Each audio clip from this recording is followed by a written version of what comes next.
Bien, cambiamos de información. Ecuador está en números rojos, incluso en el índice de percepción de la corrupción en el pasado año 2023. El país bajó 2 puntos respecto a lo que pasaba en el año anterior. La Fundación Ciudadana y Desarrollo, brazo de la Organización de Transparencia Internacional, presentó este 30 de enero del 2023 los datos sobre estos estudios de la corrupción que involucran a 180 países. Según el informe, entre más bajo sea el número, mayor índice de corrupción tiene un país. Así, los resultados muestran que en el 2023 Ecuador obtuvo una calificación de 34 sobre 100, que lo ubica como el 11º país con mayor percepción de la corrupción en América. Venezuela y Nicaragua ocupan los últimos puestos con 13 y 17 sobre 100. Canadá tiene el mayor índice de transparencia con más de 76 puntos sobre 100. Esto demuestra una disminución de 2 puntos con respecto a lo que pasaba en el año 2022.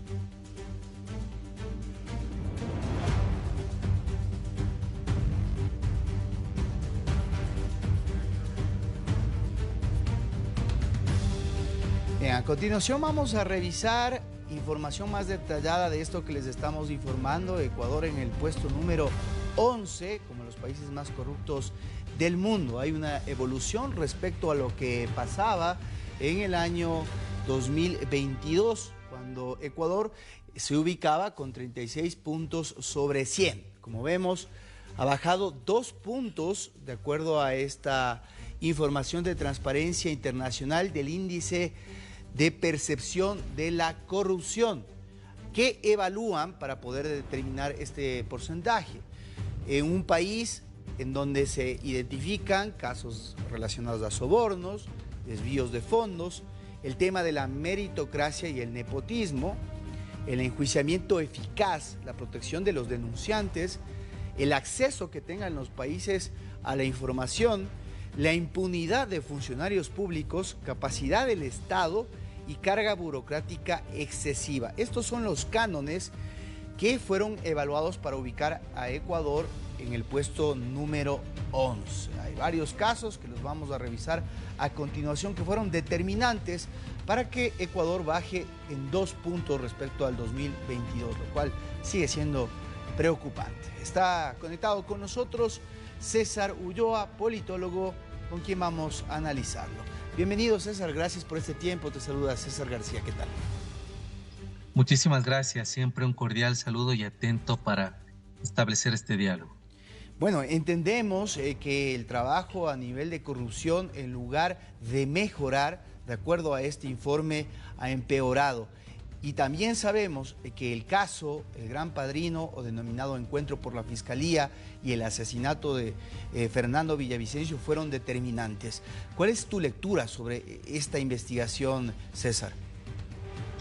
Bueno, ha habido un debilitamiento del sistema de administración de justicia por diversas razones. La primera, de corte institucional, porque el diseño establece lamentablemente que exista una pugna de poderes dentro de la misma función de justicia entre el organismo que es el encargado de la administración, control y sanción, que es el Consejo de la Judicatura, versus la administración de justicia misma que hace la Corte Nacional de Justicia, y los dos a su vez en conflicto con el trabajo que hace la Fiscalía. Es decir, hay un sistema de administración de justicia que no satisface las expectativas de ciudadanos y ciudadanas, porque posiblemente sea una de las funciones con menos calificación en términos de aprobación, credibilidad y apoyo.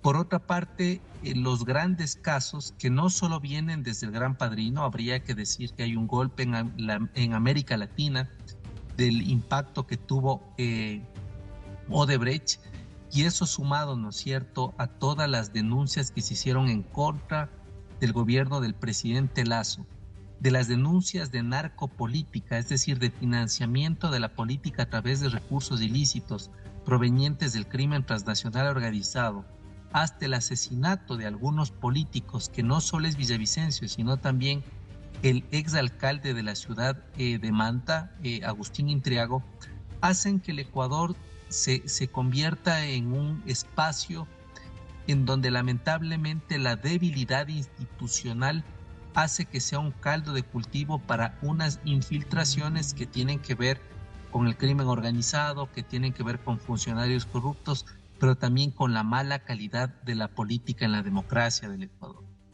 Ahora, con respecto a uno de los ítems que aborda esta investigación, el tema de acceso a información, el periodismo en carne propia lo siente, porque en este país es muy complejo, por decirlo de alguna manera, el poder acceder a información, el poder investigar, porque las instituciones públicas hacen caso omiso de espacios para poder transparentar la información.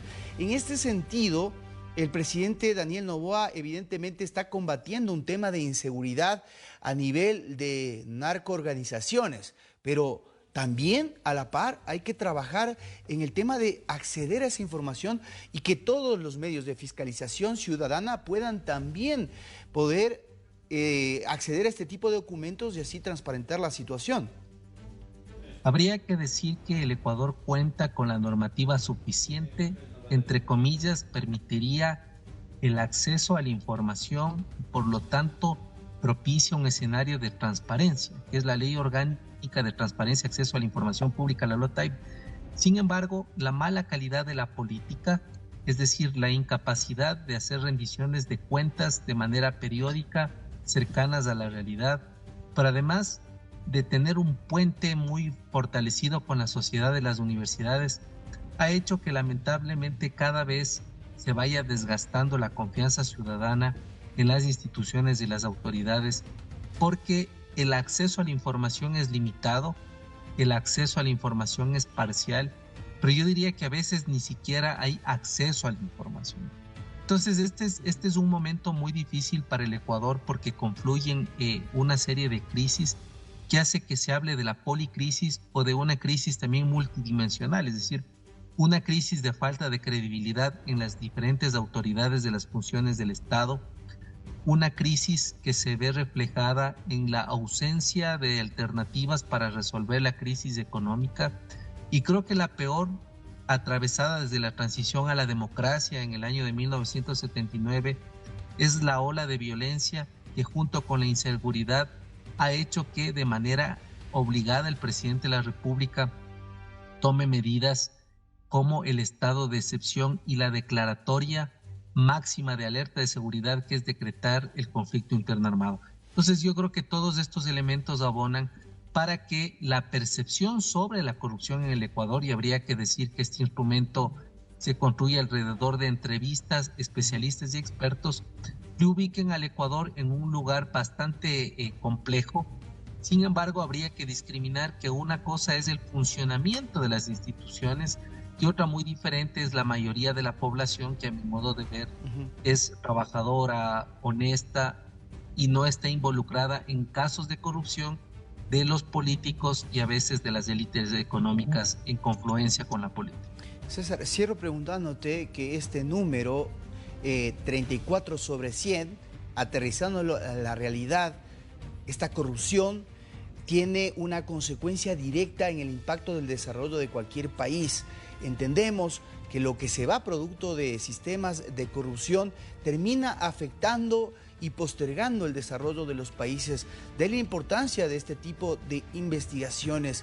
¿Cuál es el fondo? La epidermis ha sido abordada, pero el fondo de lo que implica que un país sea corrupto.